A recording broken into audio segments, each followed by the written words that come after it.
Well, he is a filmmaker, an illusionist, and the most followed male on TikTok. Yeah, more than 52 million followers and billions of views for these mind-blowing videos. Welcome, social media superstar Zach King. Hey, Zach. Hey, good to see you, Ryan. Thanks for having me. It's good to see you. I see you all the time when I'm flying through my feed. First off, the most followed male on TikTok, and you have all your clothes on. There's nothing crazy there. How does that happen? So, I just love making magic for the world. That's what's really fun, is for me to create 15 seconds of little wonder. And if it's someone scrolling on their feed and that inspires them to get out and create something on their own, that excites me. Yeah, we just saw a video of Back to the Future, and that's you doing the hoverboard. I'm obsessed with that movie, and that was actually, I think, the first video that I saw of yours, and I started sharing it to friends. How did you come up with the idea? And you share like behind the scenes footage.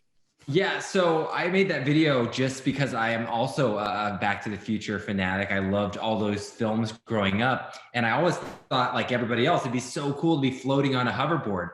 And so my team, we always have these fun little gadgets around the studio. People are always sending us stuff. And this company just sent us a one wheel, and we were like, oh, this would be sweet to this is almost the closest thing we're gonna get to like hoverboards. So we strapped a little prop hoverboard on there and put a mirror on it. And we're like, this makes it look like, I'm floating. And so we made a little video about that. But my goal is always to bring kind of the imagination to life. If someone's like, what if this is possible? We kind of take it the next step and try to figure out how to make it possible. I'm still waiting for those hoverboards to come out, the real ones. Why have they been taking so long? I know, right? Everybody wants it. Like, they're working on the electromagnetic versions, hopefully. I don't know if it's promising though. Until then, we have you making some movie magic.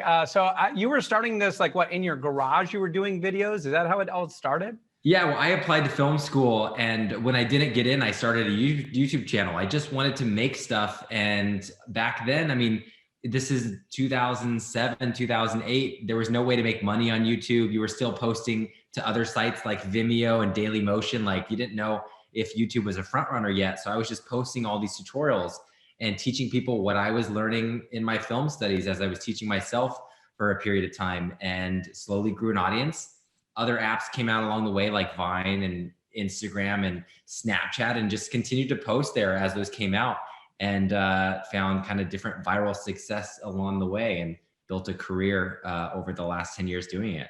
Yeah, and I know you say career, and this is a legitimate career. I don't want to get into dollar amount, but can you make a full-time, really good living doing this? Yeah, now there's thousands and thousands, tens of thousands of creators around the world making videos just for YouTube as a living. But for me, it supports my family, obviously. And then I have a whole staff of people that help me not only come up with the ideas for these videos, but produce them and get them all the way out to the audience. So it takes a lot of hands touching it and making the idea better. Yeah. What are you coming up with next? What's in the works? I'm always fascinated, similar to the hoverboard, anti-gravity. So I would love to figure out how to go, those zero gravity airplanes where they take a nosedive and you get to float for like 2 minutes. That's one of my next goals, and maybe building a set inside the airplane to make it appear that it's, happening in my room or something. I think that would be a dream come true. Right. And you have a production company too, right? Do you want to make films? Do you want to make full-on films, or do you like just the social media, the quick? Yeah, that's always been the goal. It's just to tell longer stories, more meaningful stories. But for me, I can't continue without my audience. I absolutely love having, obviously it's so nice for the distribution, hit publish, and it immediately goes out to 25 million people on Instagram or 50 million people on TikTok. And that's so massive. And so as I go on my film journey, I want to figure out how to weave my audience that I currently have into that journey and tell those longer stories. But right now I love making 30 seconds each time. That's really fun for me to iterate and create really quickly. Are you getting recognized now in public a lot? Yeah, a lot of people. I'm not going out currently, but even the neighbors, we just moved into a new home, and all the neighbors came up. They recognized me from the video, similar stuff, Back to the Future and whatnot, saying hi. And you have kids. How old are your kids? I have a 4-year-old and a 3-year-old now. Okay, so they're not on social media just yet, so they don't know how big Dad is. But have you been creating videos with your kids as well? Yeah, the kiddos, they'll be in a video once in a while if it seems like an easy video. Obviously, the film industry in Hollywood says 2 things you never want to film with: it's kids and then animals, because it's just so difficult. But no, I got really lucky. My kids are down to be in a video once in a while. I made a fun video with them camping. When quarantine hit, it was like, well, what would be awesome is being able to transport through this tent. We make camping little tents in our house every evening when we watch a movie.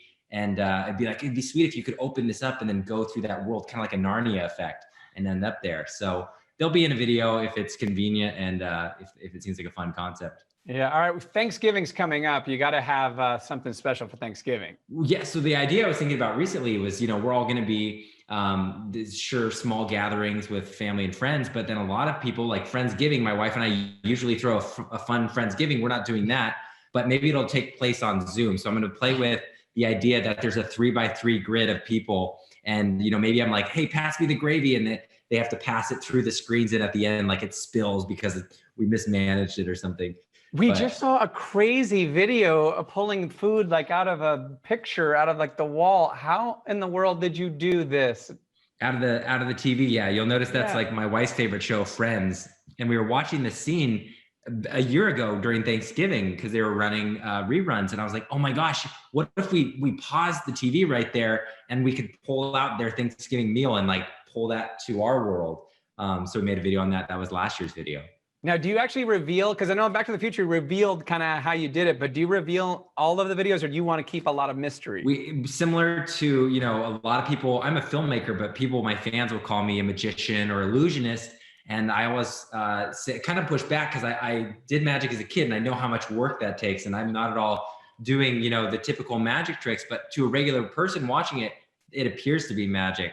And so we don't reveal it for that reason. It's kind of like if you saw the behind the scenes of, I don't know, Disneyland, it would just ruin it for you if you saw Cinderella smoking in the back, taking a smoke break. Like, you just want to keep the magic pure. And so we'll reveal it if it adds a little bit, but otherwise it's, it's locked and the secret's behind the wall. Cinderella taking a smoke break. That's now in my head. Hey, Zach, great to join you. Thanks for being on the show.